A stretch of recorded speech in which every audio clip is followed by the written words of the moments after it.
Olá, seja bem-vindo a esse canal, sou o professor Carlos. Vamos aqui resolver mais um problema de vestibular. Dessa vez a questão é de Física, do vestibular da prova da Universidade Estadual de Goiás, a UEG, né? Essa aqui é uma questão de Física da prova do vestibular do primeiro semestre desse ano, né, de 2026. Essa prova aqui é a questão 29 da prova, acho que tipo 1. Legal? Então vamos lá. Pelo que me parece, essa questão foi, inclusive, anulada, né? Não, não tem uma resposta correta aqui. Mas vamos resolver a questão mesmo assim, né? Então, nós temos aqui a seguinte enunciado. No circuito, os resistores R1, R2 e R3 são iguais a 10 ohm. A fonte ideal fornece uma DDP de 12 volts. As correntes I1, I2 e 3 e a resistência equivalente serão... Então, nós temos aqui uma grafia do circuito. E é isso, né? Vamos resolver então. Bom, basicamente, nós temos aqui... Vamos tentar reconstruir esse circuito aqui. A gente tem aqui o seguinte, a gente tem aqui o polo negativo, né? Polo negativo, que é esse polo aqui.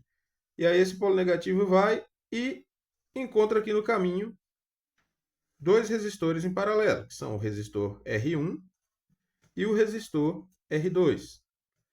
Esses resistores encontram no caminho deles um terceiro resistor, que é o R3, que se encontra ligado a ambos.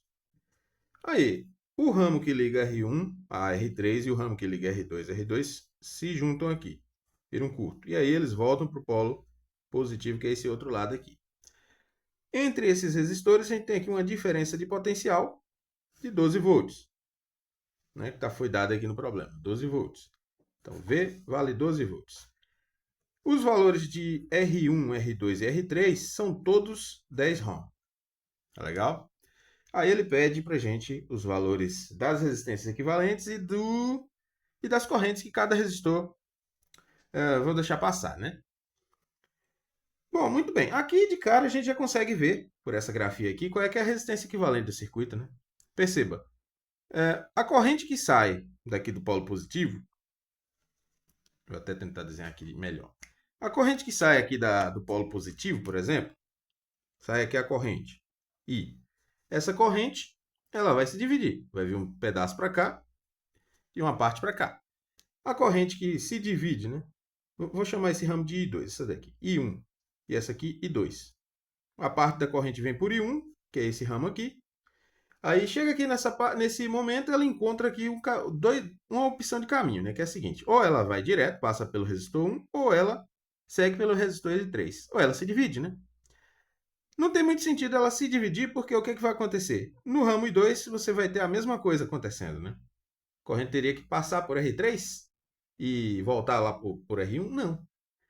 A corrente sempre escolhe o caminho com menor resistência. Então, o de menor resistência nesse caso aqui seria o R1, porque vai levar ela direto para o polo negativo, né? Então, a corrente vai passar por R1 e ignorar o resistor R3, de modo que o resistor R3 não vai funcionar aqui. É como se ele nem estivesse aqui no circuito, porque nenhuma corrente vai passar por ele. Porque não é o caminho preferencial, né? É um caminho mais resistivo, do jeito que esse circuito for montado aqui. Portanto, o circuito funciona como se fosse um circuito em paralelo, de dois resistores, do R1 e R2. E aí já dá para calcular qual é que é a resistência equivalente dessa associação, né? A resistência equivalente é a seguinte. A resistência equivalente é uma resistência em paralelo. E a resistência em paralelo a gente calcula desse jeito aqui, né? 1 sobre RP é igual a 1 sobre R1 mais 1 sobre R2. Ou seja, o inverso da resistência equivalente do sistema, desse sistema aqui formado por esses dois, é igual à soma dos inversos dos resistores, né? Portanto, isso aqui fica o seguinte, fica 1 sobre 10 mais 1 sobre 10, né? Já que cada resistência vale 10. Esse resultado dá 2 sobre 10. Se 1 sobre RP é igual a 2 sobre 10, vou até fazer isso aqui. Então, se eu quero RP, basta inverter, né, a situação. RP é igual a 10 sobre 2. 10 sobre 2 é 5, né? Então, RP. RP igual a 5 ohm.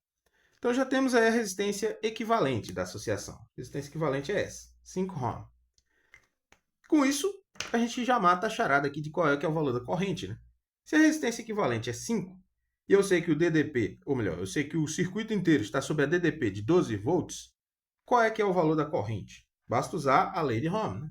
A primeira lei de Ohm. A DDP é igual à resistência equivalente, que é o RP, vezes a corrente que entra no circuito, né? Que é a I. Então a gente tem aqui a DDP é 12, o RP é 5. Quanto que vai ser a corrente? Corrente é 12 dividido por 5.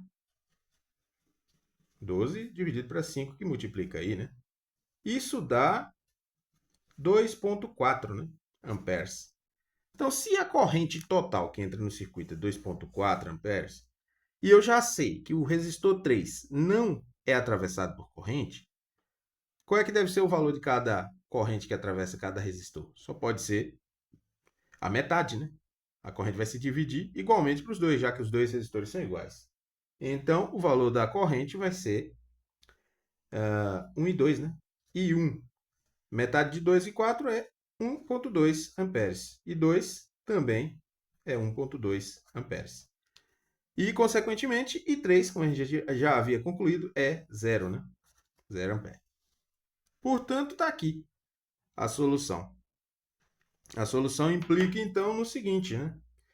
I1, I2 e I3 são tais que I1 é igual a I2, que é igual a 1,2 amperes, I3 igual a 0 e a resistência do sistema é 5. Pelo gabarito, ou melhor, pelas questões aqui, as opções, poderia ter sido a letra B, quando diz aqui I1 igual a I2, que é 1,2. Sai, gatinha. I1 igual a I2, que é igual a 1,2, mais I3 não é 0, e a resistência equivalente é igual a 5, tá certo? Ou poderia também ser a letra E, onde diz aqui I1 igual a I2, que é igual a 1,2, I3 igual a 0, correto? Mas só que a resistência equivalente não é 5. Então tem um erro aqui também, né? Então é isso. Essa foi a solução. Se você gostou desse vídeo, peço que se inscreva nesse canal para acompanhar mais vídeos como esse. E até os próximos vídeos.